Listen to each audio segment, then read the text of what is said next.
আজকে ওয়ার্ডের MS word সম্বন্ধে আমরা একটুখানি বেসিক কতগুলো জিনিস আমরা জেনে নেব। এমএস ওয়ার্ড আমি ওপেন করলাম, ওপেন করলে এরকম একটা ইন্টারফেস আসবে, আমাদের কাছে এরকম করে দেখাবে এমএস ওয়ার্ডটা। এমএস ওয়ার্ড এটা হচ্ছে অফিস 2021 ভার্সন। ফলে আগেকার ভার্সনে যারা ব্যবহার করেছে এমএস ওয়ার্ড তাদের সাথে খানিকটা অমিল থাকতেও পারে, কিন্তু বেশি মেন যে জায়গাগুলো আছে, প্রধান যে জায়গাগুলো আছে, সেই জায়গাগুলো কিন্তু একই রকম আছে। এক্ষেত্রে আমি এখানে একটা টাইপ করেছি ইংলিশ কথাটা। আচ্ছা, ইংলিশটাকে আমি হাইলাইট করলাম, মাউসের লেফট বাটন টিপে হাইলাইট করলাম। হাইলাইট করে এখান থেকে যেমন আমরা এর সাইজ, ফন্ট সাইজ, অক্ষরের সাইজ যেমন বাড়াতে পারি আবার কমাতেও পারি, সেটা একই ছিল আগেরকার ক্ষেত্রে। এটা আমি রাখলাম 24, ঠিক আছে।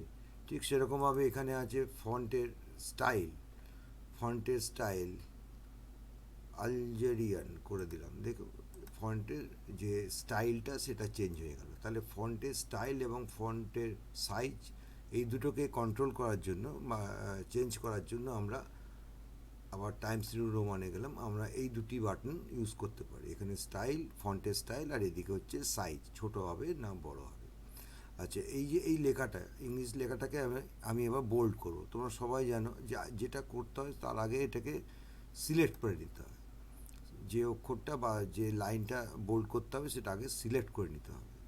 নেওয়ার পর এই বি বোল্ড, দেখো এটা মোটা হয়ে গেছিলো অক্ষরটা।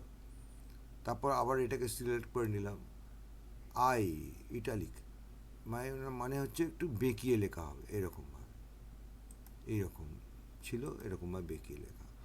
ইউ ফর আন্ডারলাইন, তাহলে আন্ডারলাইন যদি আমরা করি তাহলে এইরকম দেখতে লাগবে। ইংলিশ, তার নিচে আন্ডারলাইন এবং মোটা অক্ষরে লেখা, ঠিক আছে। আচ্ছা, এরপর আমি একটা জিনিস দেখাচ্ছি তোমাদের, দেখো আমি এইখানে চলে আসছি। এখানে কি লেখা আছে? বুলেটস। বুলেটস মানে দেখো, বুলেটসের অনেক রকমের ফন্ট স্টাইল এখানে আমরা দেখতে পাবো। একটা স্টাইল এখান থেকে চুজ করলাম, তাহলে এটা হলো বুলেটসের একটা স্টাইল চুজ করলাম। করে আমি তার পরেরটা লিখলাম বেঙ্গলি।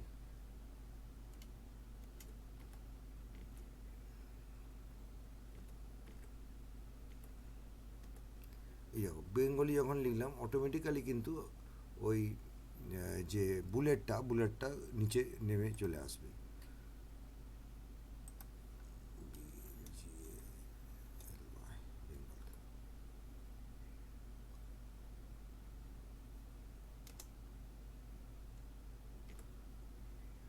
আবার এন্টার দিলাম, তারপরে চলে আসলো তারপরের লাইনে। তার মানে একবার যদি আমি বুলেটটাকে অন রেখে কাজ করি তাহলে প্রতিটা ক্ষেত্রেই লাইনের প্রথমেই এই বুলেটটা অটোমেটিক্যালি চলে আসবে।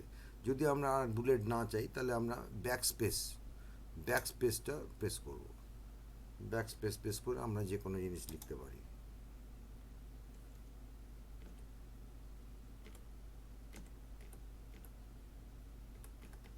কম্পিউটার কথাটা লিখলাম, ঠিক আছে।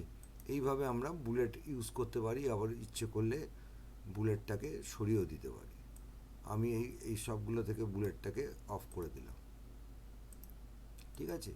আন্ডারলাইনটা উঠিয়ে দিলাম, সবগুলো সিলেক্ট করলাম, করে আন্ডারলাইনটা উঠিয়ে দিলাম।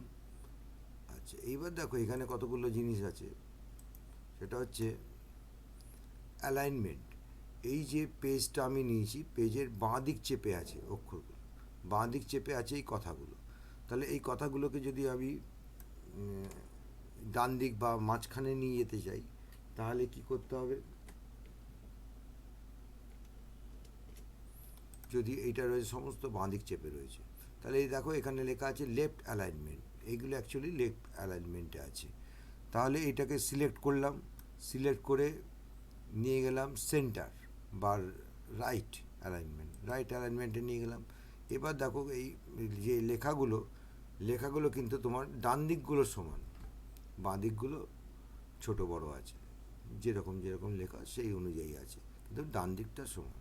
বা আমরা যদি চাই যে এটাকে কিন্তু সিলেক্ট আগে করতে হবে, না করলে হবে না, সিলেক্ট করে সেন্টার অ্যালাইনমেন্টে নিয়ে গেলাম, এটা হচ্ছে সেন্টার।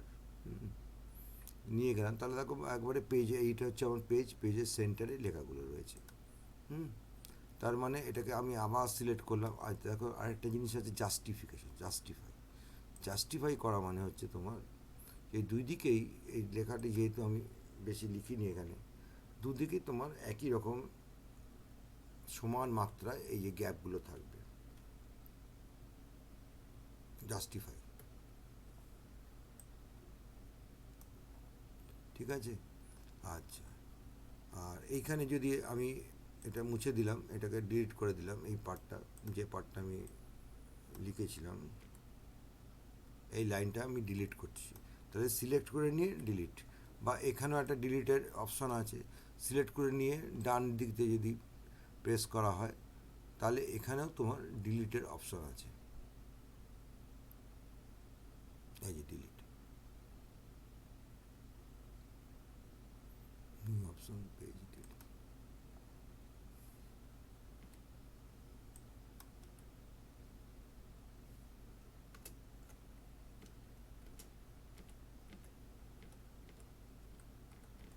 কম্পিউটার কথাটা লিখলাম আরেকবার। আচ্ছা, এইবার এটাকে আমরা সিলেক্ট করলাম, সিলেক্ট করার পর এইখানে দেখো কতগুলো জিনিস রয়েছে, সেটা হচ্ছে ফন্ট কালার। এই যে অক্ষরগুলোর কালার, এগুলো ব্ল্যাক আছে, আমি যদি ইচ্ছে করি এটা সিলেক্ট করার পর বিভিন্ন কালার রয়েছে, কালার প্যালেটগুলো রয়েছে, আমরা এখান থেকে যে কোনো একটা কালারকে চুজ করতে পারি। আমি রেড চুজ করলাম, তাহলে এটার কালারটা বদলে গেল।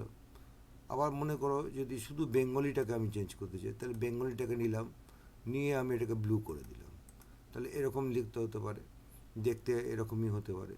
আবার মনে করো এটাকে সিলেক্ট করে, কম্পিউটারটাকে সিলেক্ট করে আমরা এটাকে সবুজ রং করে দিলাম। ঠিক আছে, তাহলে এইভাবে আমরা রং করতে পারি, কোনো ফন্টের কালার চেঞ্জ করতে পারি। আর আরেকটা আছে তোমার হাইলাইটেড কালার, তার মানে এইখানে একটা ব্যান্ড তৈরি হয়ে যাবে, কালারের ব্যান্ড। এটা করে দেখি, আমি ইংলিশটা শুধু সিলেক্ট করে করিয়ে দেখাচ্ছি। এই যে ইংলিশটার রং ছিল লাল রঙের ছিল, তার উপরে একটা ব্যান্ড চলে আসলো, তারপরে একটা ব্যান্ড চলে আসলো।